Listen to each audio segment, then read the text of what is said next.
Big books are a challenge, but there are certain things you can do to increase your chances to success. The tips that I'm going to share with you today are things that I started doing over the years, and they are very personal, so if something doesn't resonate with you, that's completely fine. These are things that work for me, so keep that in mind. So, you want to stay motivated and you want to finish a book in a decent time period. The first tip I want to give is about the format of the book. So you've decided you want to read a certain book.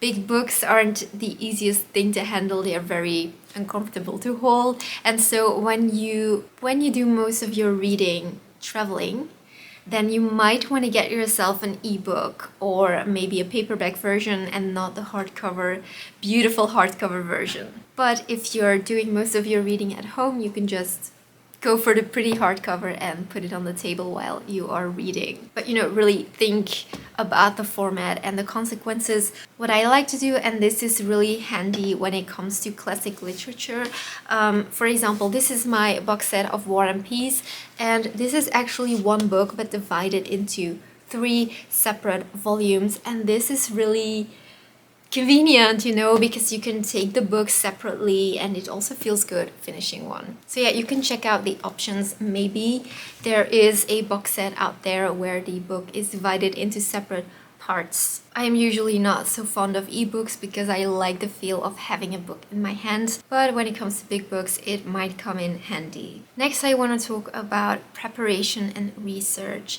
Especially with the classics, I like to kind of do some research before I get started. Like I like looking up some information about the author, about the time period. For example, I am reading Les Miserables.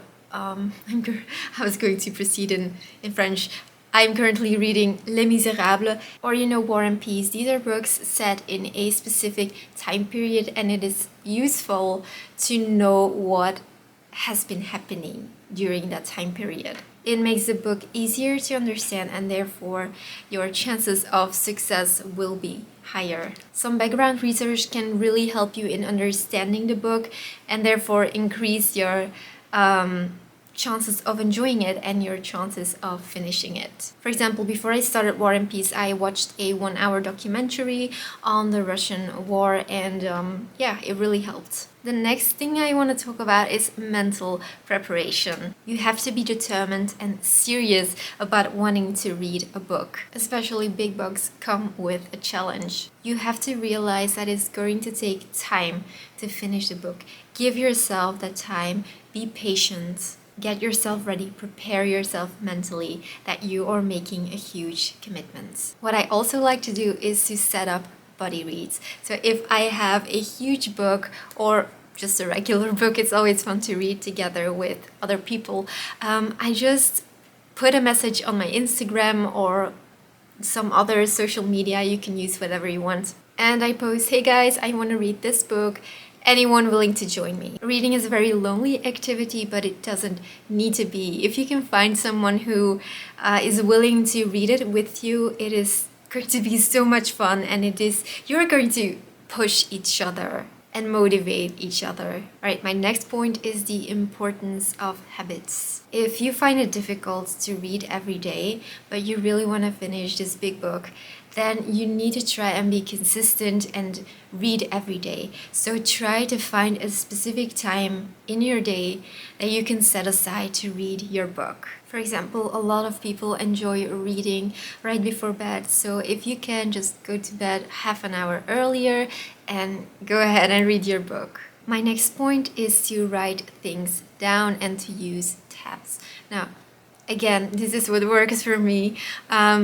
But I find that bigger books tend to be much more complex, and therefore I try to make it less complicated by writing certain things down that I want to remember, or tabbing things in my book that I find important or want to remember. And it just makes it so much easier. I'm not going to go too deep into this because I have a separate video. So if you're interested in my system of note-taking and tabbing my books, then you can check out my video after this one, and I'm going to link it down below. What also helps me a lot is to set goals. Before I start a book, and especially big books, I decide when I want to have finished it. So let's say we're starting War and Peace. Then I'm gonna go and say, okay, I want to read this book in 2 months or 3 months. And then I calculate how much chapters a day or how many pages a day I have to read to reach that goal. This really helps me push myself to read every day and be consistent. And it really feels good because when you've read the pages that you want to read every day, it really feels like an accomplishment. You can also divide the book into sections and make it more manageable this way. Something else that I sometimes do is to set a timer. I know it sounds silly, but sometimes I feel so distracted and I cannot help but checking my phone every 5 minutes. And when I sit down to read and I set a timer like for 20 minutes, I notice that I'm less distracted because I know that timer is going and I just need to stay focused for 20 minutes and I don't need to worry about the clock. I don't need to worry about missing an appointment or reading too long. It's just something, there is something comforting about knowing that the timer is going to warn you when you're going over your 20 minutes or 30 minutes. The next tip that I have is to try to keep your pacing steady. Do not rush. The more you rush, the more you're going to miss about the book. And the more you miss, the less you're going to understand. And the less you understand, the less you're going to enjoy the book.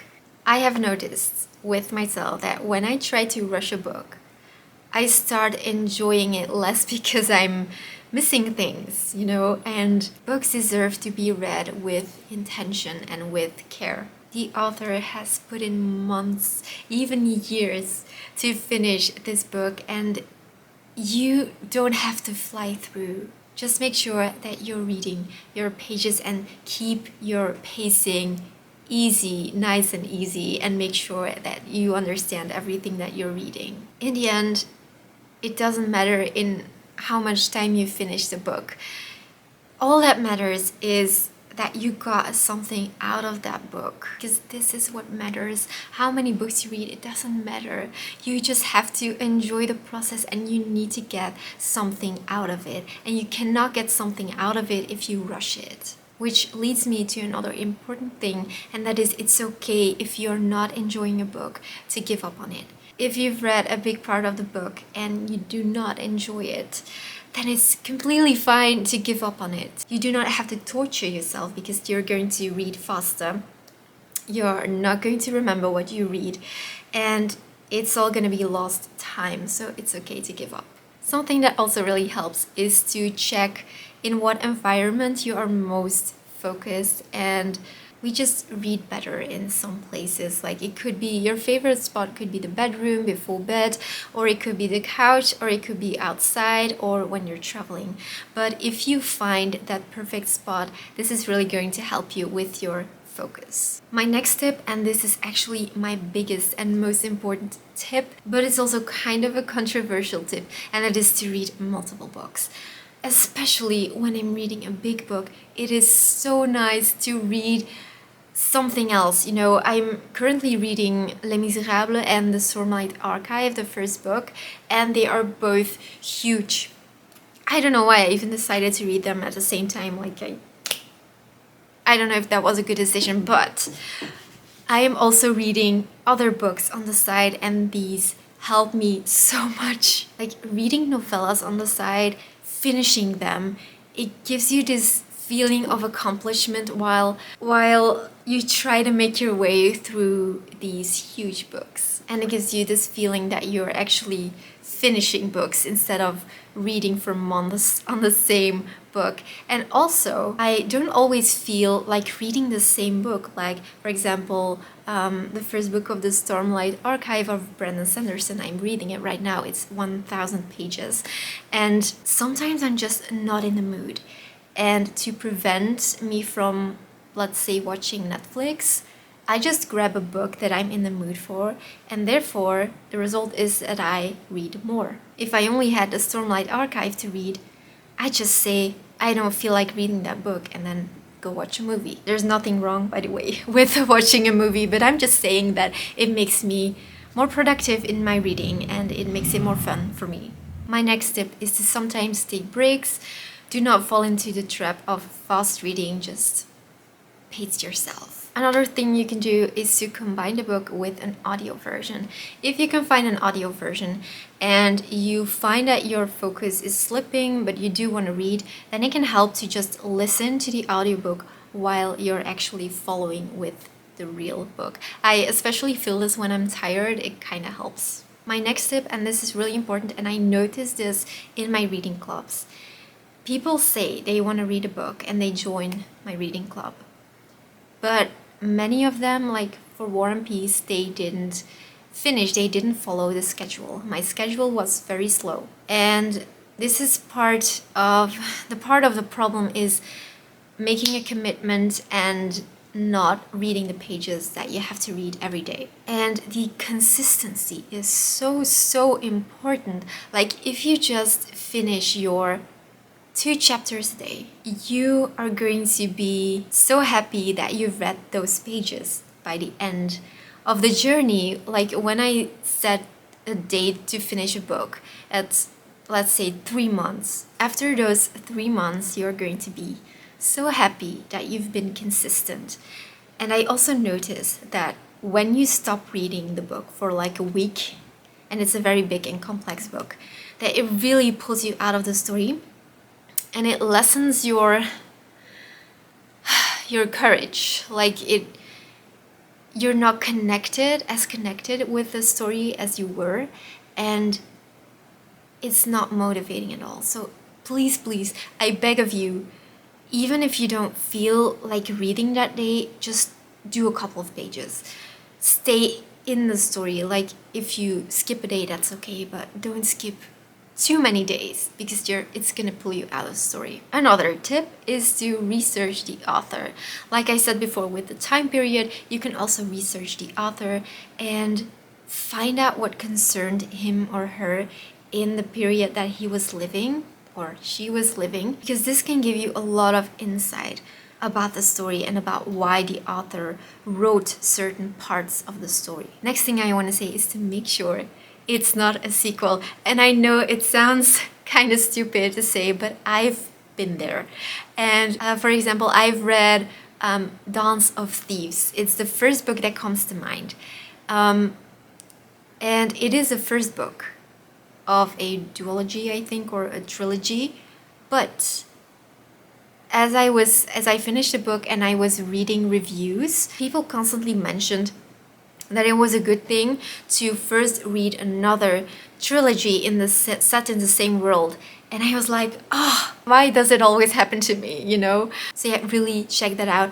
Also with the Three Musketeers, I was planning on reading it and I bought a couple of books. I bought The Three Musketeers, which is part 1, but I also bought The Man in the Iron Mask and I thought, well, I'm gonna read it next. Then I realized that The Man in the Iron Mask isn't part 2, it is like part 7 or 9, I don't remember. But there are so many parts, and just do your research, learn from my mistakes. Next tip is to search for fan art. If you're feeling like you're losing interest in the story, but you do want to continue, just try to find your motivation back by looking at some art, reading some nice reviews from the book. And my final tip for you is to remove distractions. And I have another video about this that I made recently, so I will also link it down below. Let me know in the comments which big books you would love to tackle, maybe this year or in the near future. And I will see you guys next week.